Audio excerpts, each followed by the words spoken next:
নমস্কাৰ।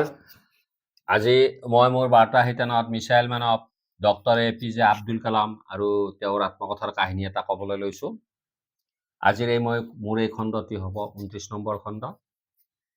কালামৰ পিতৃ জয়নাল আবেদিন যেতিয়া ৰামেশ্বৰম দ্বীপৰ পৰা পঞ্চায়তৰ সভাপতি হিচাপে নিৰ্বাচিত হৈছিল, তাৰ পিছত এজন ব্যক্তিয়ে তেওঁলৈ লৈ অহা এটা উপহাৰৰ টোপোলা সংক্ৰান্ততে আজিৰ এই কথাটো ক'বলৈ লৈছোঁ।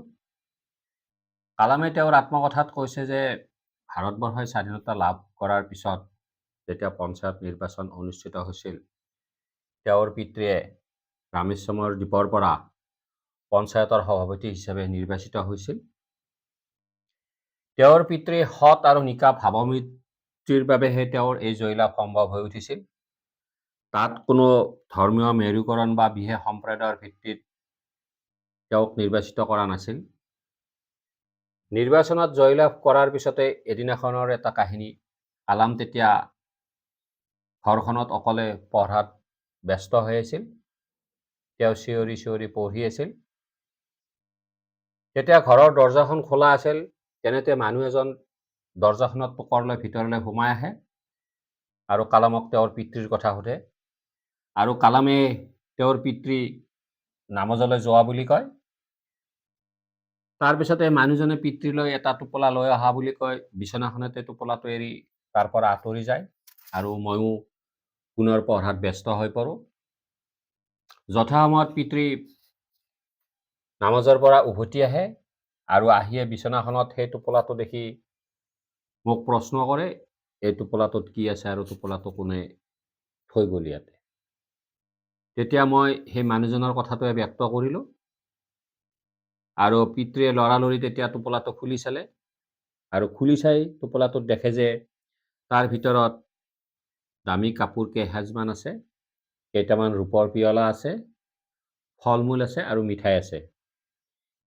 সেইবোৰ দেখি পিতৃ খঙত অগ্নিশৰ্মা হৈ পৰে আৰু মোক ওচৰলৈ মাতি নি পিঠিত কেইচাটমান লগাই দিয়ে। পিতৃৰ এনে খং মই আগত কেতিয়াও দেখা নাছিলোঁ আৰু পিতৃৰ এছাৰিৰ কোবত মই জোৰকৈ কান্দিবলৈ ল'লোঁ। অৱশেষত পিতৃয়েও মোৰ কান্দোনৰ ওচৰত হাৰ মানিলে। তেতিয়া মোক ওচৰত বহাই লৈ মোক এটা হাদিছ শুনালে। হাদিছ হৈছে হজৰত মহম্মদৰ পৰম্পৰাগত উপদেশবাণী আৰু এই উপদেশবাণীটো আছিল এনেধৰণৰ। পিতৃয়ে মোক কৈ গ'ল যে যেতিয়া আল্লাহ বা ভগৱানে এজন ব্যক্তিক এটা পদত অধিষ্ঠিত কৰে, তেওঁৰ বাবে নিৰ্দিষ্ট ৰচদ পাতিৰো ব্যৱস্থা কৰে। যদিহে সেই ব্যক্তিজনে সেই ৰচদ পাতিৰ উপৰি অতিৰিক্ত লাভ বিচাৰে, তাক অন্যায় বুলি ধৰা হয়। আৰু এনেধৰণৰ উপহাৰ গ্ৰহণ কৰাটো ভাল অভ্যাস নহয় আৰু এনেদৰে উপহাৰ দিয়াৰ আঁৰত নিশ্চয় সেই ব্যক্তিজনৰ এটা অভিবন্ধি থাকে। ই খুব বেয়া কথা। হাতেৰে এডাল বিষাক্ত সাপ স্পৰ্শ কৰাৰ লেখীয়া। সেয়েহে জীৱনত কেতিয়াও উপহাৰ গ্ৰহণ কৰিব নালাগে আৰু নিজৰ সততাৰে নিজৰ কামত ব্যস্ত থাকিব লাগে। পিতৃৰ এই কথাটোৱে মোৰ অন্তৰ স্পৰ্শ কৰি গ'ল। মই সদায় ইয়াক মোৰ মগজুত স্থান দিলোঁ।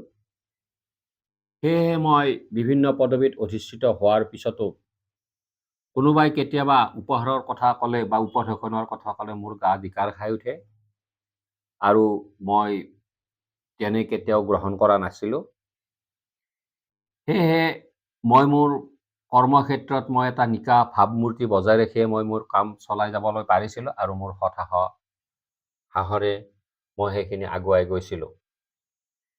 ইয়াৰ দ্বাৰা, এই কাহিনীটোৰ দ্বাৰা আমি এইটো কথা বুজিব পাৰোঁ যে পিতৃ মাতৃৰ এনে সংস্কাৰবোৰে সন্তানক মানুহ হিচাপে জীয়াই থাকিবলৈ অনুপ্ৰেৰণা যোগায়। হয়তো কালামো পিতৃৰ এনে সংস্কাৰ বা মূলক চৰিত্ৰৰ ফলতে কালামো এটা তেনে চৰিত্ৰ গঢ় দিব পাৰিছিল।